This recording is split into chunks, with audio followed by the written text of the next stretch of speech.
श्री कृष्ण और अर्जुन के बीच एक बातचीत चल रही थी।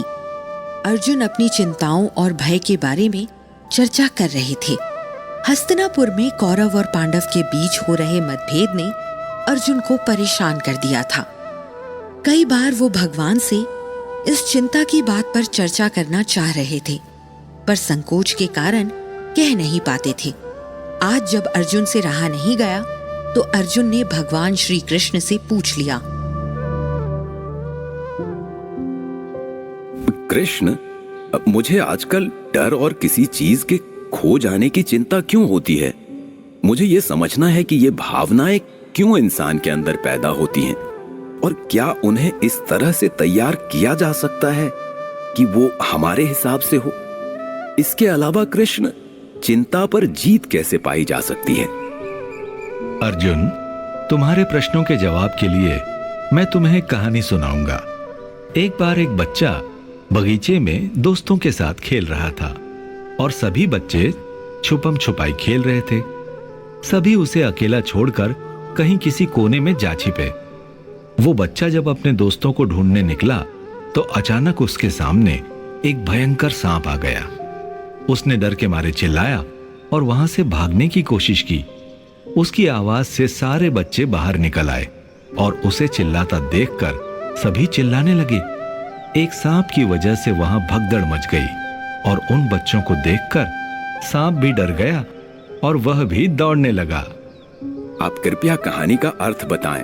अर्जुन, यह कहानी दिखाती है कि डर और चिंता हमारे मन की प्रकृति है और वे हमें भ्रम में डाल सकती हैं। यदि हम इन भावनाओं को नियंत्रित करना चाहें तो हमें उनकी पहचान करनी चाहिए। मन चंचल है, वो मनुष्य को हमेशा भ्रम में डालकर रखना चाहता है। दुनिया में मन की गुलामी जितना निंदनीय कुछ भी नहीं है। कान्हा, मैं डर और चिंता को कैसे समझूंगा और इन्हें कैसे काबू कर सकता हूं? अर्जुन, डर और चिंता को समझने के लिए हमें अपने अंतर्मन को देखने की आवश्यकता होती है। असल में हम बाहर की दुनिया को समझने में बेकार ही अपना समय खराब करते हैं। कई बार जीवन में आई समस्याओं का हल किसी भी ग्रंथ में नहीं लिखा होता है। कई बार हमारे अंतर्मन में ही सारी समस्याओं का हल होता है, पर हमारा ध्यान उसकी तरफ कभी नहीं जाता है। प्राणायाम और ध्यान की सहायता से अपने मन की सांसों को जांचें और उन्हें शांति से समझें। ये अभ्यास धीरज, स्थिरता और शक्ति का विकास करेगा, जिसकी तुम्हें जरूरत है। आप बिल्कुल ठीक कह रहे हैं। जब मैं बालक था मैंने कभी व्यर्थ की चिंता नहीं की थी। उस समय सब कुछ अपने मुताबिक ठीक चल रहा था, पर जैसे जैसे उम्र और अपेक्षाएं बढ़ी हैं, हर बात पे मैं असंतुष्ट होता जा रहा हूं। कृपया अब आप मुझे अंदर की शांति को पाने के लिए गुरु ज्ञान दें और इसे प्राप्त करने के लिए आवश्यक उपाय बताएं, जिससे मैं इस कष्ट से हमेशा के लिए मुक्ति पालूं। अर्जुन, मन की शांति प्राप्त करने के लिए एक महत्वपूर्ण तरीका है ध्यान।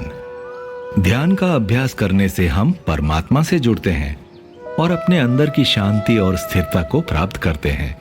नियमित ध्यान और स्थिरता के अभ्यास से हमारा मन कम उत्तेजित होता है और हम अधिक संतुलित और शांतिपूर्ण होते हैं। ध्यान एक आध्यात्मिक अभ्यास है जो हमें आत्मा के साथ शांति की अनुभूति कराता है। ये एक ऐसी प्रक्रिया है जिसके द्वारा हम अपने मन को स्थिर और शांत करके असली ज्ञान को प्राप्त कर सकते हैं। ध्यान के माध्यम से हम अपने मन को नियंत्रित करते हैं। हमारा मन अकेले रहने की आदत बना लेता है, जिसके कारण हमारी चिंताओं और भय की विचारधारा व्यक्त होती है। ध्यान के माध्यम से हम अपने मन को वर्तमान क्षण में लाते हैं और अपने आसपास की प्रकृति को सच्चाई के रूप में देख सकते हैं। भगवान, मैं ये जानना चाहता हूं कि भय और चिंता को नियंत्रित करने के लिए हमें वर्तमान क्षण में जीने का तरीका क्या है? अर्जुन, भविष्य की चिंता करने या पश्चाताप करने से हमें केवल बहुत तनाव और चिंता होती है। हमें वर्तमान पल में जीने की कला सीखनी चाहिए। जब हम अपने मन को पूरी तरह से वर्तमान में ले आते हैं तो हमें आनंद, शांति और स्पष्टता का अनुभव होता है। वर्तमान, जो कि हमारे जीवन का सबसे महत्वपूर्ण और एकमात्र भाग है, हमारे लिए कई महत्वपूर्ण फायदों के साथ आता है। जब हम वर्तमान में जीते हैं तो हम सच्चाई को स्वीकार करते हैं, जीवन की सुंदरता को अनुभव करते हैं और अपने आसपास की प्रकृति के साथ मिले हुए होते हैं। यहाँ कुछ महत्वपूर्ण फायदे हैं जो हमें वर्तमान क्षण में जीने के लिए प्रेरित करते हैं। वर्तमान में रहने से हमें शांति और स्थिरता की अनुभूति होती है। हम बाहरी तंगी और मानसिक चिंताओं से मुक्त होते हैं और एक आंतरिक शांति का अनुभव करते हैं। वर्तमान में रहने से हम सच्चाई को स्वीकार करते समय हिचकते नहीं हैं। वर्तमान में जीने से हम अवसरों को बेहतर ढंग से पहचान सकते हैं और उनका समाधान कर सकते हैं। नए मौकों को खोज सकते हैं और हम आनंद को पूरी तरह से महसूस करते हैं। हम जीवन की हर छोटी बड़ी खुशियों को ग्रहण करते हैं और उन्हें अपनी जिंदगी में समा लेने की कोशिश करते हैं। हम अपने परिवार के लोगों के साथ एकांत में रहकर आनंद लेते हैं और संबंधों को मजबूत बनाते हैं। वर्तमान क्षण एक अमूल्य उपहार है जो हमें सच्ची खुशी, स्थिरता और आत्मानुभूति का अनुभव कराता है। हमें इसे जीने के लिए संवेदनशील होने और अपने मन को वर्तमान क्षण में लाने की साधना करनी चाहिए। हमारी जिंदगी में वर्तमान क्षण का महत्व समझने से हम खुशहाल और संतुष्ट जीवन जी सकते हैं।